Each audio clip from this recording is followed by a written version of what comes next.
भारत दुनिया में बाढ़ की तबाही झेलने के मामले में सबसे खतरनाक जोन वाले देशों में आता है। दुनिया भर में बाढ़ से जितनी मौतें होती हैं, उनका 5वां हिस्सा भारत में होता है।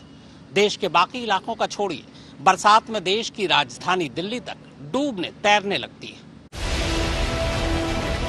बारिश का मौसम उत्तर भारत के पहाड़ी और मैदानी इलाकों में एक बार फिर से बाढ़ का कहर लेकर आया है। कई राज्यों का बड़ा इलाका पानी में डूबा है।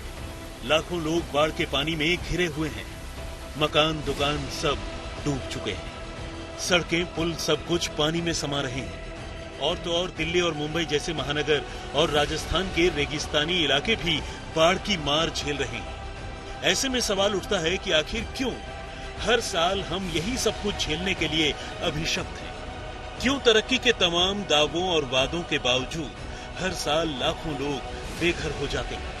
क्यों राहत कैंप, बढ़ता भोजन, बीमारी, बर्बादी लोगों की नियति बन चुकी है? भौगोलिक हिसाब से देखें तो भारत उस खतरनाक जोन में आता है जहां दुनिया में सबसे ज्यादा बाढ़ आती है। इसी जोन में बांग्लादेश, चीन, वियतनाम और पाकिस्तान जैसे देश भी आते हैं। लेकिन दुनिया भर में बाढ़ से जितनी मौतें होती हैं, उसका 5वां हिस्सा भारत का होता है। जमीन के हिसाब से देखें तो देश का 4 करोड़ हेक्टेयर इलाका ऐसा है जहां बाढ़ आने का अंदेशा बना रहता है। भारत में कुल 39 करोड़ की आबादी बाढ़ के खतरे वाली जगहों में रहती है। हर साल 75 लाख हेक्टेयर भूमि बाढ़ से प्रभावित होती है। 1600 लोगों की जान जाती है। और मकान, दुकान, खेत खलिहान सब जोड़ दिया जाए तो हर साल 1805 करोड़ रुपए का नुकसान होता है। बाढ़ को लेकर जुटाए गए कुछ आंकड़े तो और भी ज्यादा खतरनाक है। 1952 से लेकर 2018 तक यानी 65 सालों में बाढ़ से 1 लाख लोगों की जान जा चुकी है। 8 करोड़ से ज्यादा मकानों को नुकसान हुआ है। और अगर आर्थिक नुकसान की बात करें तो यह आंकड़ा 4.69 ट्रिलियन से ज्यादा है।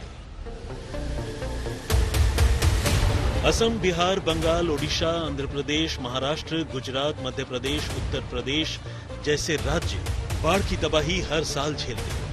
बिहार के करीब 74% इलाके और 76% आबादी बाढ़ की जद में हमेशा रही। बिहार में नेपाल से आने वाली नदियां, जिनकी उत्पत्ति हिमालय के वादियों में होती हैं और ढलान के कारण पानी का हर साल तेज रफ्तार बिहार की ओर आता है। बिहार के 38 में से 28 जिले हर साल बाढ़ की तबाही झेलते हैं। कोसी, गंडक, बागमती, कमला बलान, गंगा, बूढ़ी गंडक, सरयू, पुनपुन, महानंदा, सोन, लखनदेई, औधारा, फल्गु ये वो नदियां हैं जो बिहार में जितनी खुशहाली नहीं लाती, उससे ज्यादा तबाही लाती। उत्तराखंड, जहां से उत्तर भारत की अधिकांश नदियां निकलती हैं, वहां भी हर साल मानसून आते ही बाढ़ से तबाही शुरू हो जाती है। इस बार भी हालात ऐसे ही बन रहे हैं। भागीरथी, भिलगना, मंदाकिनी, सरस्वती, अलकनंदा और गंगा जैसी नदियों से जुड़ी 614 किलोमीटर लंबे इलाके को बाढ़ वाले इलाके के तौर पर चिन्हित किया गया। अब सवाल यह है कि आखिर भारत में हर साल आती बाढ़ का हल क्या है? तो जवाब है नदियों को जोड़ना। ब्रिटिश इंजीनियर थॉमस कॉटन ने पहली बार यह आइडिया दिया था। इसके बाद अटल बिहारी वाजपेयी के प्रधानमंत्री रहते इस पर काम शुरू हुआ। योजना 30 नदियों को आपस में जोड़ने की थी। बड़ी नदियों तक लिंक नहर और डैम विकसित करने की तैयारी थी। नदियों को आपस में जोड़ने के लिए 15,000 किलोमीटर लंबी नहरें खोदनी पड़ती, लेकिन विस्थापन के विरोध के बीच ये काम रुक गया। 5,60,000 करोड़ के अनुमानित खर्च पर इस काम को पूरा किया जाना था। इससे बाढ़ पर काबू पाया जा सकता था। उफनती नदियों के पानी का सिंचाई में इस्तेमाल किया जा सकता था। सूखे इलाकों को भी फायदा पहुंचता।